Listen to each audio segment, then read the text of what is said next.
but it's amazing how you've expanded it and improved it, bringing out gear. I know that this version went through a bunch of different iterations as it was coming. What kind of process did you go through deciding to bring it for the West Coast to here, and what kind of design decisions did you have to make to change it from a 90-second feature on the Trek to a whole 6-minute ride? Well, we knew that the Kong 360 3D at Universal Studios Hollywood was a big success. And that's kind of they took the approach of, it's Peter's story about how and why he did the movie. So we wanted to take that and expand it into a fully immersive guest experience. And we thought, what better way to do that than to create Skull Island, the whole experience for people? Because all the other stories at that point have been go to New York, that whole experience. But by taking guests to Skull Island, we put you in his neighborhood, which sets up a whole new premise for us. And so the big challenge was really creating that scale, the size of that Skull Island experience, from the Great Wall outside at 80 feet tall to the more immersive personal moments when you're going through the walking portion before you get to the expedition. So the challenge was, like I said, taking that 90-second media experience and making it a fully immersive, three-dimensional, massive physical experience, I guess. The media, I think Gringotts obviously set a new bar, and I think this pushes it even further with the sharpness and the integration of the screen with the set around it. But I think the reason why Kong has so much buzz is because we're not just 3D, we're physical sets, we're practical animatronics, we're that Kong animatronic. Over the last few years, some of the fans have kind of given Universal as a reputation as a place that relies heavily on projections.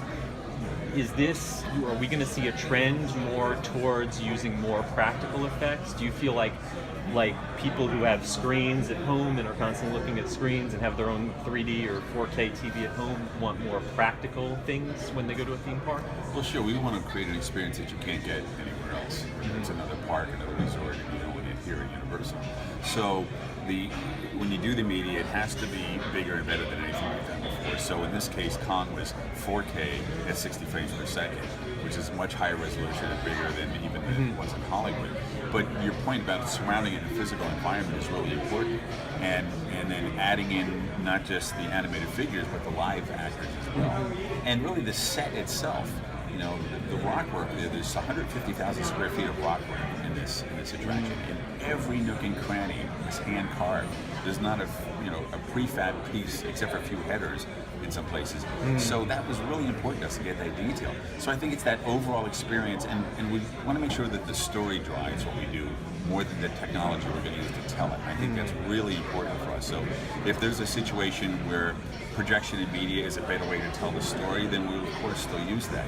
If there's a sense where Skull Island, where we want to have an immersive, physical, demanding experience, then we want to use a combination of media and the physical set. And the other thing too was a challenge, was because it's set in the early 1930s, the part of the story couldn't feel like it was video, right? Because you wouldn't have video back there, which was a huge challenge in the queue, because the natural tendency in the walking portion is to have a monitor and or a movie screen. We really couldn't do that, and we had to stick to the timeline of the story. So that's why we came up with things like the Shaw Woman, like the sounds and the native actor coming there, and the Carnictus and the cage rising up. So you get that little hint when you're in the load platform, like, oh my gosh, what's coming? How's it going to be bigger? And then telling that story in a way that, building it to the point where you come to the load area, and we didn't want you to walk up and see that there was a track, right? That was really, really important. We wanted that experience to continue. So when you got on the truck, the only thing ahead of you was adventure, not a rail. And so we really strove to create that first trackless ride system for us, so that when you're there, you really feel like you're just driving out on the Skull Island. Another thing that I think that's really innovative that a lot of people overlook is the animatronic driver. One of the classic things about Confrontation and also Jaws and some of the other classic Universal rides is the live spieler, was a big part of those early attractions. Now we've gone to an animatronic spieler. I'm curious about that design decision. Do you think that the days of the live spieler are done and that this is the future? What did having an animatronic versus a live actor give you? Well, the animated figures, it gave us a couple of things. Number one, you have a performance that's always going to be there, right?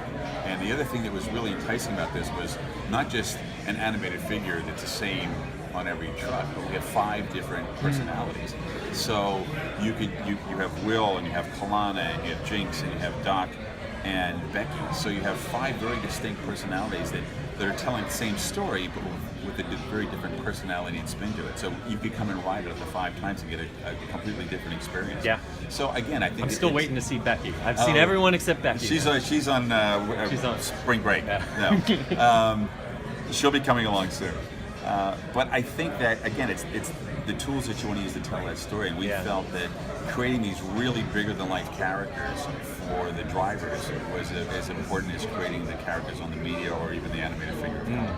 All right, one last question. I've done Kong a couple dozen times now, and I love the visceralness of it. I love the technology of it. But I'm a theater guy. You know, I'm a director and a writer, so I always get hung up on story points.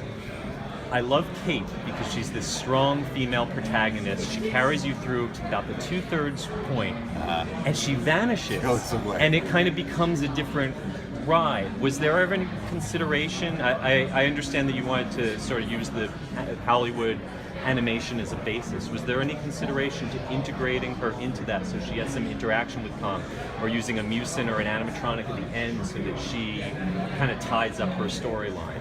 Well, she kind of comes back just audibly at the end. Yeah. But her crew, which is a big point in the scene where you first you encounter the bats and Kate and her crew, you know, they take off in that truck. The big manly heroes hit the yard. They run away. It's like, see ya. But then they're the truck that comes in the big scene, in scene 6, and pretty much kind of set up the whole confrontation with Kong. And you know, in Hollywood, the tram goes over the edge. Well, we didn't have a tram. So we thought the next best thing is another expedition truck coming in. And they set that up where they go over the edge, and Kong helps to save them and us. And then it all turns out nice because they all survive at the end.